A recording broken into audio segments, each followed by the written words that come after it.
खै किन खनाएथे मैले तिमीलाई मुटु भरिको माया, अदर भरिको प्यार अनि आत्मा देखिको विश्वास। मनमा राखी पूजा गरेर मैले तिमीलाई पूजा भनी बोलाउन चाहे, तर मेरो पूजा बेकार बन्यो।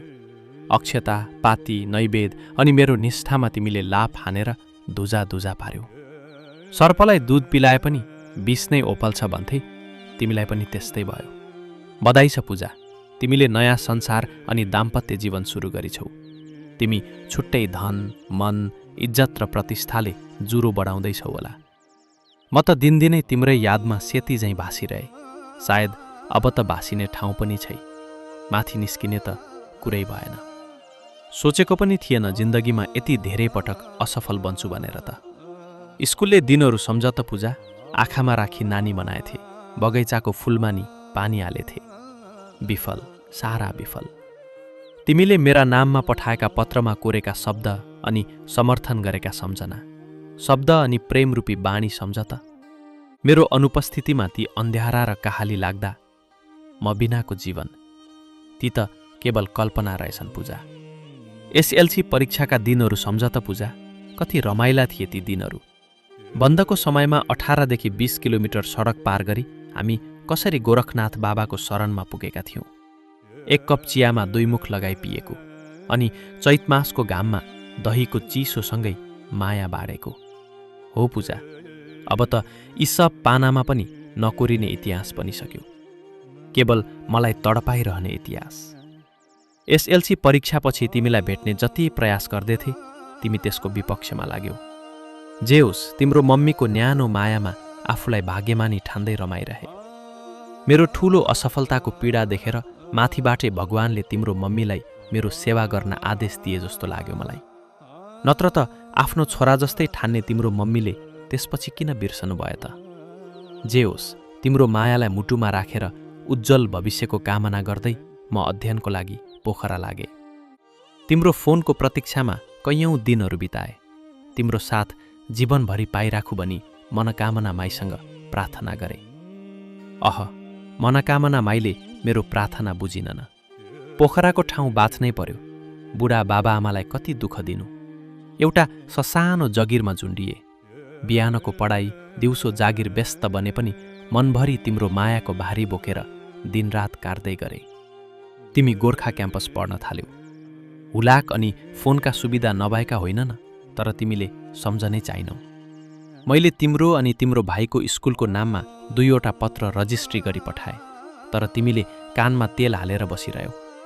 मलाई थाहै रहेनछ, म त तिम्रो एकोहोरो मायामा डुबेर तिमीलाई माछा पुच्छ्रेको शिरमा उभ्याई सरङकोटबाट हेर्न लागेछु। फेवातालको पानीमा डुबुल्की मार्दै तालबारै मन्दिरमा पूजा गरी रानीवनको शीतलतामा रम्न लागेछु।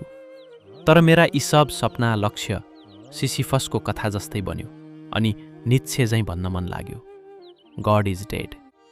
आफ्ना भक्तहरूको दुःखमा साथ दिएर न्यानो माया दिन सक्दैन भने के भगवान? पीडा पीडामै पिल्सिएर दिन बित्दै गए।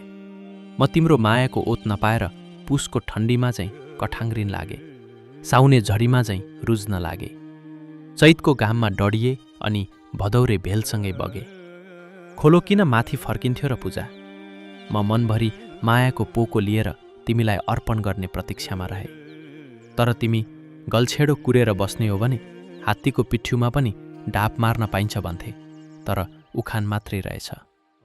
तिमीसँगै एकपटक भेट नहुँदै तिमीले हाम्रो संसार अल्गाइसकेछौ। मैले तिम्रो फूलरूपी मायालाई हावा, पानी, मलजल गरेर हुर्काउन चाहे, तर तिमीले मलाई केवल तुसारो, असिना अनि एसिड मात्र ठान्यौ। बधाई छ पूजा तिमीलाई। तिम्रो माया फुलाएर चारैतिर बास्ना छर्ने अनि मुना मदन बनेर अर्को इतिहास रच्ने। योजना मात्रै होइन, तिमीले मलाई विफल बनाऊ। हो पूजा, बल्ल थाहा पाए निदाएको भन्दा निदाएको बहाना गर्ने मान्छेलाई बेउजाउन गाह्रो हुँदो रहेछ। पूजा, म तिम्रो लागि तिम्रो यात्रामा ठेस लाग्न पुगेको एउटा ढुङ्गो रहेछु अनि उकाली चढ्दा आएको पसिना रहेछु। आज म तिम्रो मायामा पागल बनेर दिनको भोक न रातको निन्द्रामा छु। पोखराबाट गाउँ जाँदा हरेक पल तिम्रो मायाको आशामा रमाउँदै मनभरि मायाको लालमोहन, रसपरी, पेडा अनि लड्डु तिम्रै लागि ल्याउँथे। तर अब तिम्रो बस्ती मेरो लागि मरुभूमि बन्यो। तिमी माइती गाउँ आउँदा फर्केर पनि माथि डाँडातिर हेर्ने चेष्टासम्म नगर्नु किन कि त्यहाँ मेरो रोइरहेको आत्मालाई जिस्काए सरा हुनेछ। सदा सर्वदा तिम्रो स्वागतमा रम्ने मेरो घरमुनिको हरियो र फुलै फुलको रुख अहिले सुकेर ढलिसकेको छ। अनि तिम्रो आगमनको प्रतीक्षामा रम्ने मेरो कटेरी खरानी भइसकेको छ। चाहन्थे तिमीसँगै ग्रेटवाल चढ्न चाहन्थे, सगरमाथाको शिरमा हाम्रो प्रेम पत्र बिछ्याउँदै बिछोडमा तडपनेहरूलाई मिलनको पाठ पढाउन चाहन्थे। तर मेरा यी लक्ष्यहरू बारमुडा ट्राङ्गलामा खसे, मृत सागरमा फसे अनि काचको गिलास सरी फुटे। म जतिसुकै कात्तर र कुरूप भए पनि हाम्रो मायाको हिरो बन्न चाहन्थे। तर आज तिम्रो तिरस्कारमा विक्षिप्त बनेर जीवन र मृत्युको दोसादमा छटपटाइरहेछु, केवल मृत्युको पर्खाइमा। त्यसैले मेरा आँखाहरूले तिम्रो बाटो रोजे, तिमीले त्यसलाई कुल्चेर जानु। कसैले हाम्रो प्रीतिबारे सोधे, तिमीले त्यसलाई नाई कथा हो भनिदिनु। सुनिदिनु भएकोमा र साथ दिनुभएकोमा धेरै धेरै धन्यवाद। साथै मेरा आगामी भिडियो हेर्न सुनाको लागि सब्स्क्राइब गर्न नबिर्सनुहोला। हाम्रो यो अधुरो कथालाई आज यहीँ पूर्ण विराम दिँदै म उमेश बिदा माग्छु। हस्त, नमस्कार।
हाँ